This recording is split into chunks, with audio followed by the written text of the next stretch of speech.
What's up, guys?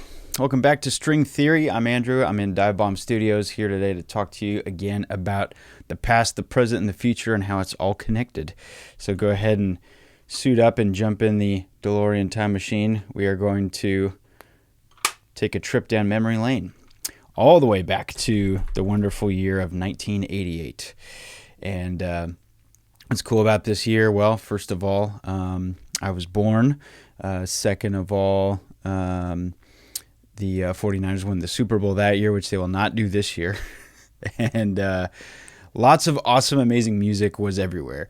Guns N' Roses was probably the biggest band on earth, and heavy metal was popular, and all this cool cultural guitar stuff was going on. So if you're a guitar player like me, this is sort of the golden age of, all of that confluence in popular music. And looking back, I can and always have really appreciated that point in time for what it is. I don't think it's necessarily the best, but it's definitely unique and will not come again like that. And so, being a fan of classic rock and classic metal, you can really appreciate what was going on at that point in time with all these amazing guitar players on MTV and the radio and in popular culture, just like we've got with celebrities today from pop and rap and stuff. But these guys were, super shredders or riff masters, what have you. So guitar players will know all about everything I'm going to be talking about today. But I want to focus specifically, as I often do, on our world or our industry of Christian rock and metal. And so if we're all the way back in 1988, we've got our high tops on and our silk puffy jackets. I want you to picture this scene in Knoxville. So this is all going to come together as a story about me and Kevin and Disciple and the past influencing the present and the future. But we got to start in Knoxville, Tennessee, in 1988. So at this point in time, there's a couple people that I now know, and if you follow me on social media, you've seen me working with these people. Mike and Monique, they are a married couple who has been playing music for a long time and been in youth ministry for a long time as well. At this point in time, they've got a band with a couple of their close friends. They're young people, and they're starting to play shows, starting to think about touring, starting to think about signing a record deal and putting Christian rock and metal out alongside bands like Stryper and Petra and the whole list. And they're starting to cut demo tapes, make music, and continue to write new songs during this process. But something happened during these years in the mid-'80s where they shifted their focus from trying to make their band their new career and the center of their life to being called to do this youth ministry lifestyle.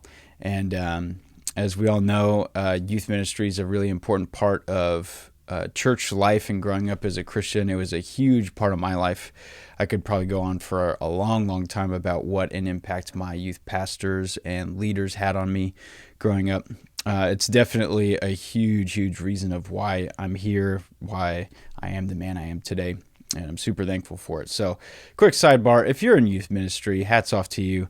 I'll tip my backwards cap and say thanks for what you do, and for your dedication, for your sacrifice, all that, because those kids need it. This is a really important time where kids are coming of age, and your influence is a huge positive anchor for them.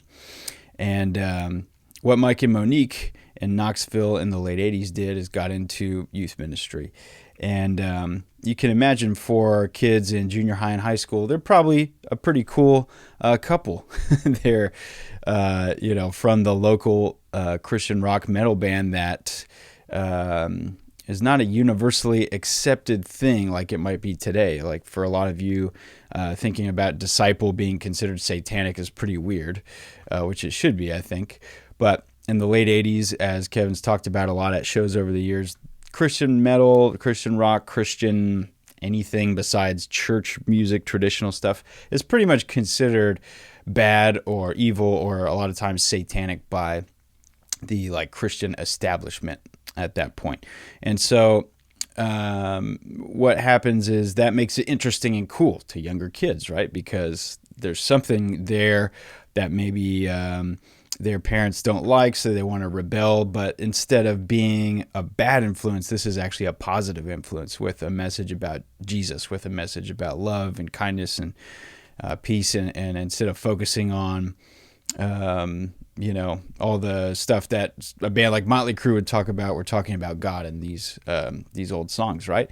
So you probably, if you're watching this, you've already heard me talk about Stryper in this series. To Hell with the Devil and Soldiers Under Command are both out at this point in time, and the whole scene of Christian rock is just really getting off the ground. It's starting to get bigger. It's starting to grow. So as Mike and Monique are in youth ministry, they shared with me a story where a kid too young to be in their youth group would hang around just because he wanted to be around older kids and be around something cool, be a part of something, make some friends, but he wasn't allowed to be a part of the actual services and youth group because he's too young. So what Mike did is he went out of his way to get a cassette tape of one of these bands, and I'll verify the exact album and year and everything, but I believe we're in like 1988 right here, and Mike gives this cassette tape to this kid who's not old enough to be in the youth group, so that he can go home, listen to this music, be encouraged, feel like maybe he's a part of something, and he can come back and they can talk about this next week, which they did. And with this particular kid, this cassette tape went on to influence a whole domino effect of a love for music and a life in music, because that kid was Kevin Young. And growing up in Knoxville, he had, of course, been around church and around music his whole life, but this was the first time somebody went out of their way to hand something to him and say, hey, I think you would like this. And it wasn't accepted even by his family at first because of the nature of how Christian rock was perceived at that time. But eventually it was, and it didn't just change, his family and his life. It changed, at this point, millions of lives, right? That little event had so much to do with everything about my life, why you're watching this, why we can still play concerts, and why God still uses us to bring this message to people. And I want to just take a second to focus on that before we keep going in our little timeline adventure here. That a little simple thing like that, like, hey, here's a cassette tape I think you would like. Check this out. That's such a huge momentous thing in Kevin's life and in Mike's life too. And I think we get lost a lot of times in numbers and big things and what God's going to do. He's going to do the biggest, best thing with the biggest tour and the most people. And of course, all that's true. He can do literally anything and does literally everything, the way I look at it. And there's no discrediting, but I think we forget to focus on the importance of a small personal action like that. And just to trace back not only my life, but an even longer period of time for Kevin's life and the other guys that played in Disciple for all these years, to a moment in a simple exchange like that, it's really crazy and mind-blowing. And I love to talk about this stuff and just expand on it and think about it, I think that, God's will finds a way, one way or another, right?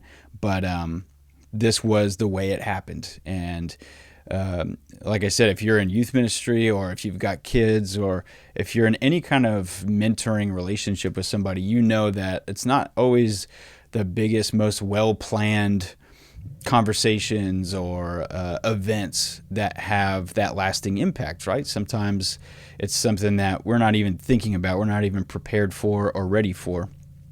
And God takes that and uses it to be the mustard seed, right? And grow this tiny exchange into a giant, life-changing, world-changing event.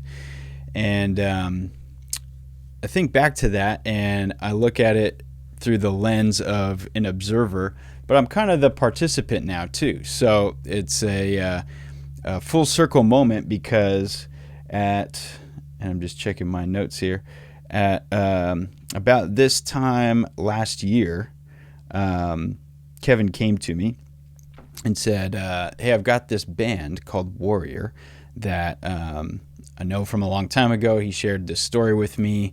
I kind of knew the basics, but he said, this is the guy. This is the dude that gave me that tape. And they've had this band sort of on the shelf for 30 years. They've done some music. They've kind of bounced around in Knoxville, but they haven't really gotten back together as Warrior and done a project, and they want to do that. Their drummer Bill has got the band back together, and they added a new guitar player who's awesome, and they want to do some recording. And so he showed me some of their like recent pre-production stuff, and I was instantly transported back to that late 80s time period with their style and with their energy and their delivery and everything. And it was pretty cool to see a band not just playing music like that time period, but actually from that time period. And he said, I want you to produce like a reunion record for them, because I think you're a good candidate for it, because you like classic stuff, but you know how to do modern production. So about a year ago, we started on this project together, finished up writing songs, got everything recorded, and over the last couple months I've got everything mixed and mastered. So here's a little preview of a song, and it'll be out soon. Welcome to the kingdom. Jesus is the Lord. Never going back to the place you lived before. The master of bondage has lost his evil game. With your new king, anointed with his flame. Yeah, so I'm going to give you a lot more of that on social media in the coming weeks and months as these songs start to come out and we get a release date and all that stuff. But it's going to be a really fun, 80s centric record. And what was crazy for me is a lot of the songs that we finished writing were older than me. They had started writing lyrics and music for this stuff in 84, 85. Into the later 80s too. And they've got the original diary with the original pen and pencil lyrics in there. And, picking that up and realizing before I was born, this was all happening, and God knew that Kevin getting this cassette tape in Knoxville would lead to this newborn baby in 1988 in California, having thing to connect on and work on together way down the line. And here we are 33, 34 almost years later, and that's all happening. And it's so cool and insane to me. Those dots are connected, like that string is all the way across the country and across 3+ decades, but it's there. And everything that happened with Disciple and Christian rock between when I was born and when I joined Disciple, these people all played a part in that story, and it all added up to me being a fan and being a eager young musician who wanted to be a part of that world. And here I am. This room wouldn't be a studio. It wouldn't exist in my world without that little exchange happening. So really, really cool. And I think it's also worth noting that Josiah and Joey were both born in 1988 as well. So there's this big confluence of events and style and changes in Christian music happening right at the time when the three of us are born, which is the least likely thing you would think that we would have anything to do with a band from that era, or it was even inspired by stuff from that era. But here we are all playing together in Disciple, all from the same exact year being born. So mind blown. Anyways, getting away from the mere facts there, I want to talk about the importance of all this stuff and why that matters. So we've got a song called First Love that you've probably heard if you're watching this, track 1 on Long Live the Rebels. And I wrote the music for that song sitting right here, and gave the music demo to the guys, and Kevin worked with us to finish it, and I think he wrote almost 100% of the lyrics on that one. And of course the guys has always helped me, improve and finalize all the musical changes and stuff before it gets laid down. But what was really cool about that song is it became, instead of just being sort of a musical ballad, like I had written it with no vocals, it became this really sort of poignant, emotional song where Kevin's talking about the first love, the first time he fell in love with not just the idea of following Jesus, the idea of being a Christian, but the idea of getting up and going out and doing something. And music was, of course, that vessel for him. And definitely check the song out. You're going to see me play guitar on it in a minute anyway. So if you haven't listened to it for a while, it's a good jam. And the way that it links up to this event and this story is really cool in my mind, because it shows that there's a moment, right? There's like an energy from the beginning that's really pure and that's very clear and simple. And we forget about those things as we go on through the years and decades in our professions and in our lives, because life changes and things are crazy and we have all sorts of hurdles and obstacles and challenges to face, right? But taking a moment to stop and pause and reflect and find that moment, that initial time where something became so important to you, it changed your life. That first love moment is something worth fighting for. And so I want to encourage you to fight for your first love today, whatever that is. Maybe it's something that you work on every day and you just need to take a second to appreciate the privilege that you've got. Or maybe it's something that you've had on the shelf for 30 years like Warrior, and you haven't been able or haven't been willing to go back to it. But if God has placed the desires of your heart within your soul before you're born, if he's placed your dreams within your mind before you're even on this earth, don't discredit what you want to do and what you love to do and what you've always been drawn to, because he's got a way to use whatever that is to speak to somebody and to do good and make good things happen. And it's, again, easy to lose sight of that, but it's not wrong either.